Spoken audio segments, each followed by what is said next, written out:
विमल, पोलो, जोबा केसरी, हर पल मनाओ केसरी त्योहार। ये ईबीसी पर इतना दाव क्यों खेल रहे हैं आप? नीतीश कुमार को पिछले चुनाव में भी 58% ईबीसी का वोट मिला था। ये बड़े बड़े वादे करके आप ऐसे ही, आपको लगता है ईबीसी आपकी तरफ आ जाएगा? क्यों आएगा?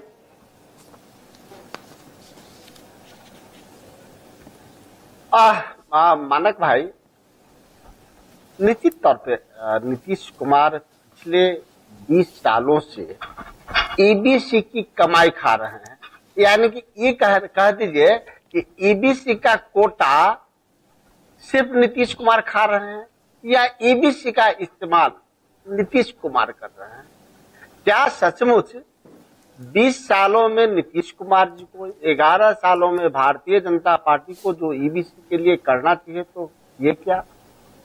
जब हम सर्वे करते हैं, नीतीश कुमार का ही सर्वे बताया, जो आंकड़े आप बता दिए उस आंकड़ों में मैं नहीं फंस के समय बर्बाद करना चाहता, मैं आगे जाना चाहता हूं। क्या सचमुच 20 साल में नीतीश कुमार ने ईबीसी का उत्थान किया है? वोट तो लिया है, बातें बड़ी बड़ी की हैं, लेकिन आज भी ईबीसी का सर्वाधिक आबादी बिहार में दलित और महादलित की स्थिति में जी रहा है। आज भी उसका उत्पीड़न उतना ही हो रहा है जितना दलित और महादलित का हो रहा है। उससे निकलने के लिए नीतीश कुमार जी ने क्या कार्य योजना बनाई, उनके लिए उन्होंने काम क्या किया? हम इस बात से इनकार नहीं करते हैं, परिस्थिति बढ़ी है, उनके लिए काम हुआ है, लेकिन जितना उनके नाम की राजनीति इस्तेमाल नीतीश कुमार ने किया है, जिस प्रकार से उनका सर्वाधिक सहयोग और आशीर्वाद नीतीश कुमार लिए हैं, उस प्रकार से नीतीश कुमार उनके लिए काम नहीं किया, क्योंकि नीतीश कुमार के माथे पे आरएसएस का मुकुट है, भाजपा राजेश राठौर, नीतीश चाहते तो इस पर मैं अक्सर सवाल पूछता हूं, आज एक बार फिर से पूछूंगा।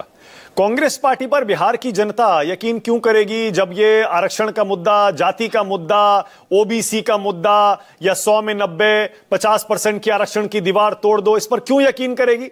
आप तो जात पर ना पात पर कहते थे ना, ये आपका नारा होता था। ये जो आपने यू टर्न 2-3 साल से मारा है जाति की राजनीति पर, आप पर यकीन क्यों करेगी बिहार की जनता, या ईबीसी क्यों यकीन करेगा?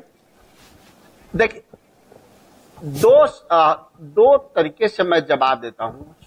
पहला तरीका कि हमारे नेता श्री राहुल गांधी जी देश भर में घूम घूम कर, पद यात्रा कर, गाड़ी से यात्रा कर, भारत जोड़ो यात्रा, भारत जोड़ो यात्रा करके देश की स्थिति को पहले समझा है। अलग अलग टोलियों में जाके उन्होंने लोगों से मिला है, तब वो महसूस किया है कि सचमुच सरकार जो आंकड़े देते हैं उस आंकड़े से अतर ईबीसी, ओबीसी, एससी, एसटी उनकी हालात है, गरीब सवर्णों की भी हालात वही है।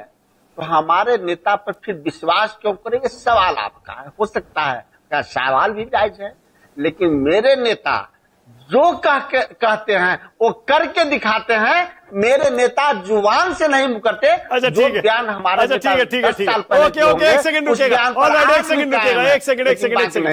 एक सेकंड। कंचना यादव, जरा आप आइए यहां पर, उसके बाद आ रहा हूं के शर्मा। कंचना, जरा बताइए, राहुल गांधी के टारगेट पर आखिर है कौन?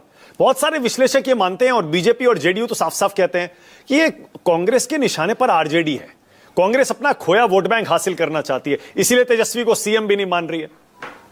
इतने अग्रेसिव जो राहुल दिख रहे हैं, क्या तेजस्वी परेशान है क्या इससे? मानक जी, इसको ऐसे समझना चाहिए कि राहुल गांधी जी के टारगेट पे बिहार में सरकार बनाना है, और अगर राहुल गांधी जी या कांग्रेस कहीं से कमजोर पड़ गई सरकार बनाने में,